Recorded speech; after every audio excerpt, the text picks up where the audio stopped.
Lula sanciona a lei que determina funcionamento 24 horas de delegacias da mulher e você vai ver também. Levantamento aponta que cerca de 80% dos brasileiros estão com dívidas atrasadas.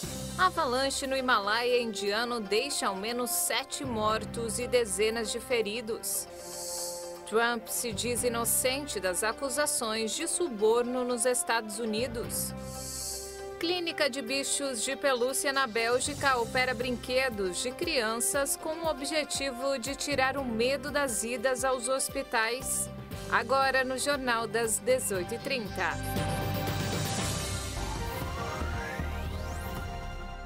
Olá, boa noite. São 18 horas e 33 minutos pelo horário de Brasília. E você acompanha agora as principais notícias do Brasil e do mundo desta terça-feira.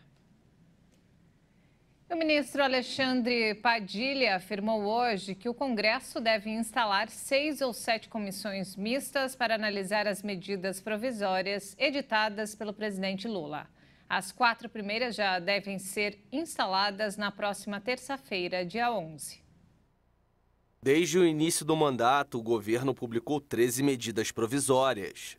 Segundo Alexandre Padilha, existe um acordo com o Congresso Nacional para aprovar o conteúdo de 12 delas, mas nem todas devem ser analisadas em comissões próprias no Congresso. De acordo com o ministro, os conteúdos de algumas medidas serão incorporados aos textos de outras MPs durante a tramitação. Além disso, parte delas poderão tramitar como projetos de leis de urgência e emergência. Algumas medidas provisórias, elas vão ser projetos de lei de urgência e podem ser emendas a medidas provisórias originais. Um exemplo, o novo auxílio gás pode ser uma emenda, por exemplo, da medida provisória do novo Bolsa Família. Tratam do mesmo tema, são programas que estão sendo criados e é possível você fazer esse instrumento. Segundo o ministro, a articulação deve assegurar o funcionamento das comissões mistas e a aprovação das matérias.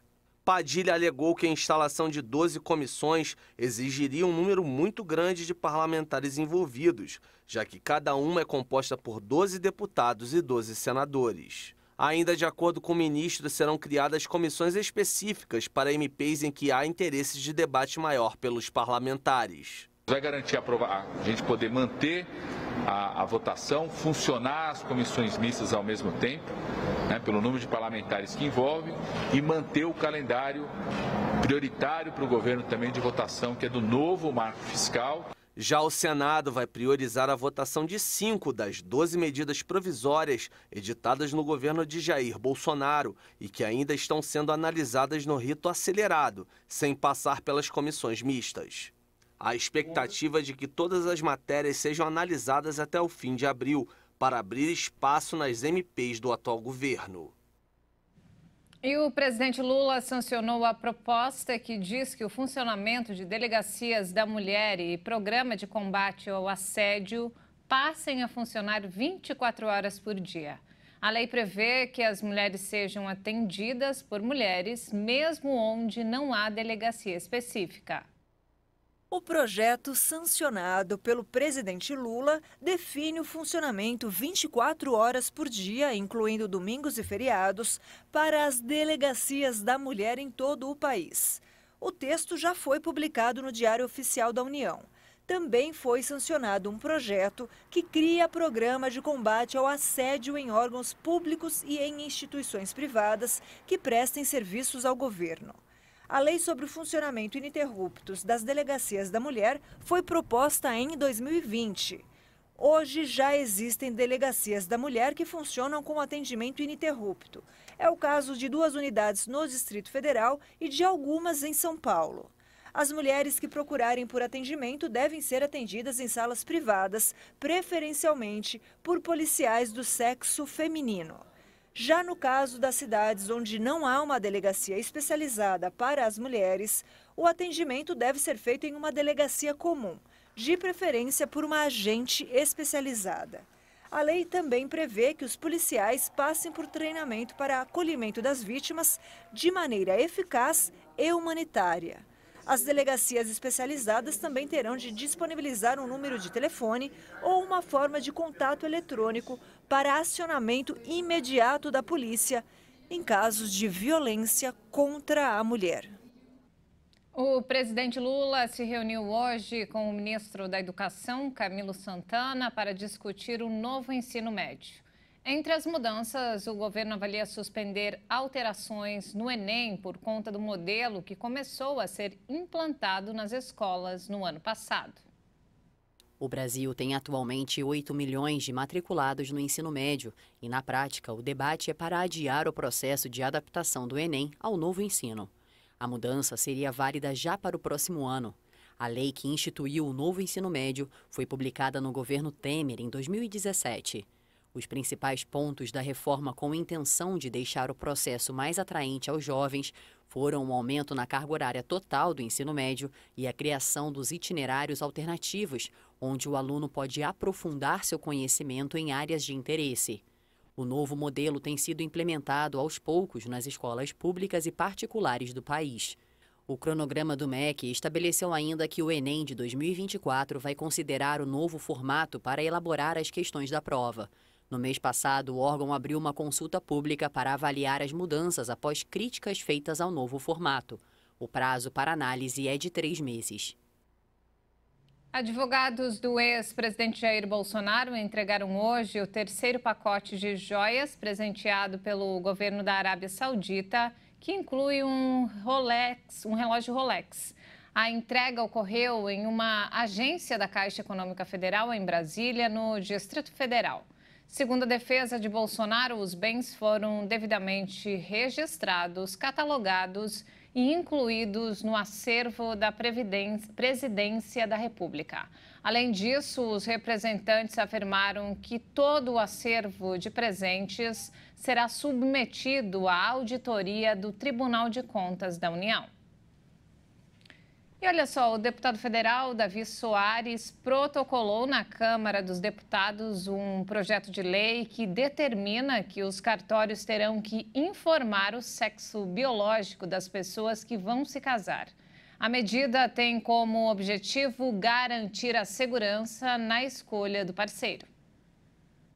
O projeto de lei número 1596, de autoria do deputado federal Davi Soares, foi protocolado nesta semana na Câmara dos Deputados. E o texto determina que os oficiais de cartório devem informar para as pessoas que forem se casar o sexo biológico do parceiro ou da parceira. A medida, segundo o parlamentar, visa evitar qualquer engano ou dúvida. Hoje em dia, com pessoas afirmando que sentem-se de outro sexo e fazendo a mudança corpórea, né? Mulher fazendo mudança corpórea para se tornar semelhante ao homem, o homem semelhante a uma mulher, isso pode levar a um engano. E é importante que os contraentes estejam cientes de com quem estão casando. O deputado afirmou que respeita a escolha de cada pessoa e ressaltou que o único objetivo do projeto é garantir que essa decisão de se casar seja feita de forma segura para os dois lados envolvidos. Cada um toma a sua decisão, mas eu, de acordo com a palavra de Deus, que diz que Deus criou homem e mulher, deve ser informado no cartório que ali existe um homem ou mulher, ou um homem, ou mulher, eu não sei. E cada um toma a sua decisão de acordo com aquilo que creem. Mas é importante que todos estejam a par e estejam seguros sobre as suas decisões, informados pelo cartório.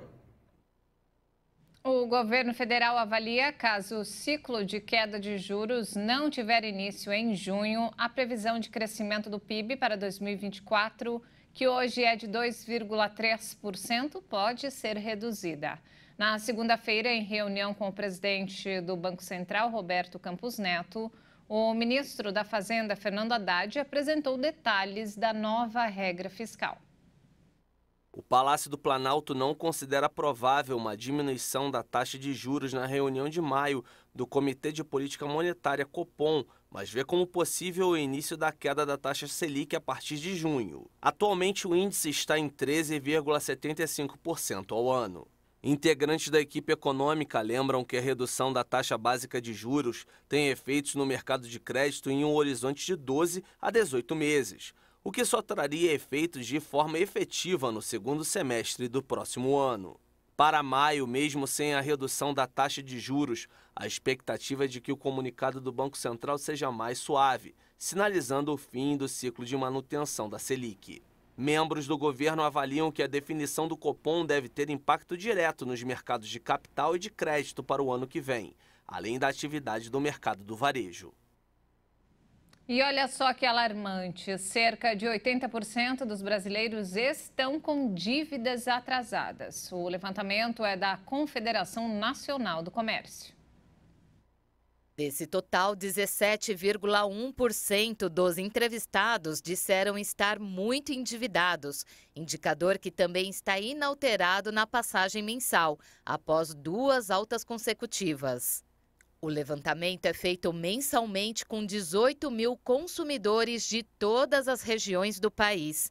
O índice de famílias com alguma dívida relacionada ao cheque predatado, cartão de crédito, cheque especial, carnê de loja, crédito consignado, empréstimo pessoal, prestação de carro e de habitação chegou a 79% em outubro e novembro do ano passado.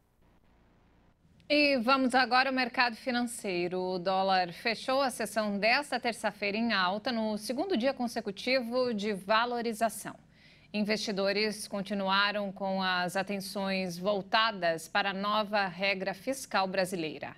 A queda das cotações do petróleo no exterior também estiveram no radar. A moeda norte-americana subiu 0,23%, cotada a R$ 5,08 na venda. E os preços dos imóveis subiram, em média, quase 6% em um ano. O dado é do FIPE-ZAP, índice que acompanha os preços de imóveis residenciais e comerciais com abrangência nacional. A repórter Maria Clara Leite traz as informações. A alta exata foi de 5,66% nos 12 meses encerrados em março, com aumentos registrados em 49 das 50 cidades pesquisadas pelo índice FIPE-ZAP. Os maiores aumentos foram verificados em Goiânia, com quase 18% de alta, seguida de Campo Grande, Maceió, Florianópolis e Curitiba, todas com elevações acima da inflação acumulada no mesmo período.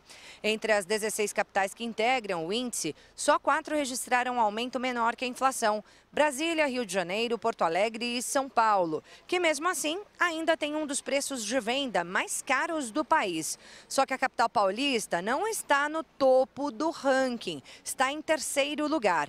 Antes dela, vem Itapema, em Santa Catarina, com 1 metro quadrado custando aí em torno de R$11 mil. Em primeiro lugar está Balneário Camboriú, também em Santa Catarina, com 1 metro quadrado chegando aí a quase R$12 mil. E veja a seguir, Trump se diz inocente das acusações de suborno nos Estados Unidos. E ainda, clínica de bichos de pelúcia opera brinquedos de crianças com o objetivo de tirar o medo dos hospitais.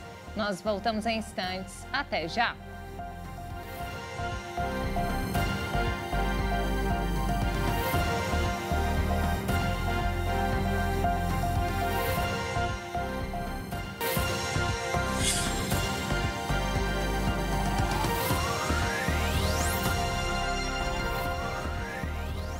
E nós estamos de volta, 18 horas e 47 minutos pelo horário de Brasília. E vamos agora direto ao Rio de Janeiro com informações desta terça-feira com o nosso repórter Anderson Nascimento. Boa noite, Anderson.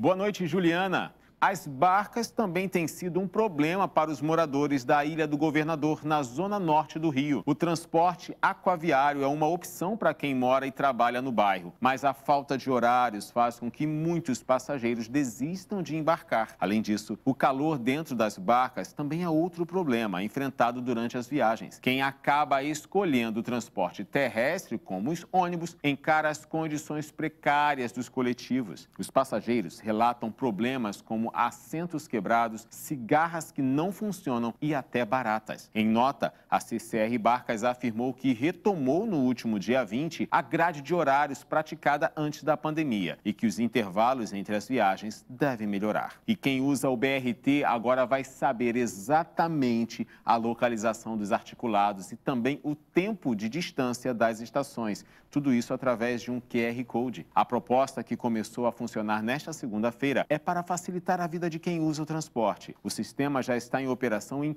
todas as estações dos corredores Transcarioca e Transolímpica. Na Transoeste, funciona no trecho entre as estações Jardim Oceânico e Terminal Alvorada. Segundo a Prefeitura, com os sistemas de placas adesivas, a manutenção é mais barata e inibe a ação de vândalos. Bom, essas foram as notícias do Rio, mas amanhã eu volto com outras informações. Até lá. Anderson, muito obrigado pelas informações. Uma ótima noite para você. E olha só, ainda no Rio de Janeiro, mais de 800 mil idosos ainda não tomaram a dose de reforço da vacina bivalente. A Secretaria Municipal de Saúde do Rio de Janeiro informou que 833 mil idosos ainda não procuraram os postos de imunização para receber o reforço da vacina bivalente contra a Covid. Além de pessoas com mais de 60 anos, o medicamento está liberado para pessoas com deficiência permanente com 12 anos ou mais, gestantes e mulheres que acabaram de dar à luz, trabalhadores da saúde e pessoas imunocomprometidas com 12 anos ou mais. Para receber a dose da bivalente, é preciso ter tomado as 2 doses do esquema inicial há pelo menos 4 meses. Essa vacina oferece a proteção contra as variantes da Covid. A Secretaria da Saúde lembra que é importante que os moradores do Rio atualizem a caderneta de vacinação para a proteção individual e manutenção do cenário epidemiológico controlado. Os idosos que estão com as doses atrasadas podem se vacinar em uma das 237 clínicas da família e em postos de saúde. Todas as unidades de atenção primária da cidade também realizam a vacinação em domicílio para pessoas com deficiência e com comorbidades. Para isso, é necessário que um familiar entre em contato com a unidade de saúde de referência, solicitando o serviço. E nos destaques internacionais, olha só, a Finlândia entrou hoje oficialmente para a OTAN, a Aliança Militar do Ocidente. A adesão é resultado direto da invasão russa à Ucrânia. Após a invasão russa à Ucrânia em fevereiro de 2022, Helsinki deixou de lado décadas de não alinhamento militar e pediu para ingressar na OTAN. President Putin wanted to slam NATO's door shut. O presidente Putin quis fechar as portas da OTAN, mas hoje nós mostramos que ele falhou. A agressão e a intimidação não funcionaram. Ao invés de diminuir, ele aumentou o tamanho da OTAN e nossas portas seguem abertas. The opposite, more NATO. And our door remains firmly open. I'm tempted to say this is maybe the one thing we can thank Mr. Putin for. Estou tentado a dizer que talvez essa seja a única coisa pela qual podemos agradecer ao Sr. Putin, porque ele acabou causando algo que queria evitar. A invasão à Ucrânia fez vários países acreditarem que tinham que fazer mais por suas defesas para evitar uma agressão russa. Com a entrada da Finlândia, a aliança passa a ter mais 1.300 quilômetros de fronteira direta com a Rússia. A nação nórdica também oferece à OTAN um contingente de 280 mil soldados e um dos maiores arsenais de artilharia da Europa. O ingresso formal da Finlândia à OTAN significa que o país está automaticamente protegido pelo famoso artigo 5º da aliança, que considera um ataque a um dos países membros uma ofensa contra todos os seus integrantes. O ex-presidente americano Donald Trump diz não ser culpado das acusações criminais sobre o pagamento de propina para calar uma atriz. O magnata se apresentou à justiça em uma audiência histórica em Nova York. O magnata compareceu ao tribunal no sul de Manhattan, no primeiro indiciamento de um ex-presidente americano. Trump deverá ser submetido ao trâmite habitual para um indiciado, como a tomada de fotografias e de digitais para a ficha judicial. Tanto o magnata republicano quanto seus advogados insistem que o caso é um absurdo, As acusações, ainda não divulgadas, serão lidas pelo juiz de origem colombiana, Juan Merchan. Trump é acusado de ter subornado a estrela pornô Stormy Daniels com $130 mil na reta final da campanha às eleições presidenciais de 2016, para que ela se calasse sobre um suposto caso extraconjugal ocorrido 10 anos antes e que ele sempre negou. Uma avalanche atingiu o Himalaia hoje e matou 7 turistas. Outras pessoas ainda estão presas no local, de acordo com o exército indiano. Os feridos foram transportados para instalações médicas militares nas redondezas. O desastre aconteceu em uma movimentada rodovia que conecta Gangtok com Natula, região turística do estado de Sikkim, vizinho ao Tibete. Não havia indícios de que estrangeiros estivessem entre as vítimas da avalanche. Equipes estaduais de gerenciamento de desastres, o Exército e a polícia foram mobilizados para auxiliar na busca por desaparecidos. E antes de encerrar, olha só que fofura. Em Bruxelas, capital da Bélgica, estudantes de medicina convidaram crianças de 4 a 7 anos de idade a levarem seus brinquedos favoritos para serem examinados na Clínica dos Ursinhos. Acompanhe. Papa, maman, je comprends pas, mon nounou fait raplapla, il a mal par-ci par-là. Sabe aquela Barbie ou aquele boneco super-herói que a gente não largava quando era criança? Agora imagina poder brincar de médico dentro de um hospital de verdade com eles. Os alunos de uma universidade na Europa tornaram isso realidade, com uma oficina pra lá de especial, com o objetivo de desvendar o mistério das visitas infantis aos hospitais, apresentando as técnicas médicas de uma forma mais leve. Essa é a 10ª edição da Clínica dos Ursinhos de Pelúcia, que teve origem na Alemanha. A pequena Emma, de 5 anos, levou o seu cachorrinho de pelúcia para se consultar. Ela estava com dor de ouvido e tinha um docinho na orelha. Depois que passam por uma triagem inicial, os brinquedos são enviados para radiografias e para uma sala de cirurgia forrada com papel azul, onde cirurgiões com máscaras realizam intervenções simuladas. Uma criança que passa pelo ambulatório vai entender melhor o que vai acontecer e assim vai nos ajudar mais a aceitar o tratamento e trabalhar com os profissionais de saúde.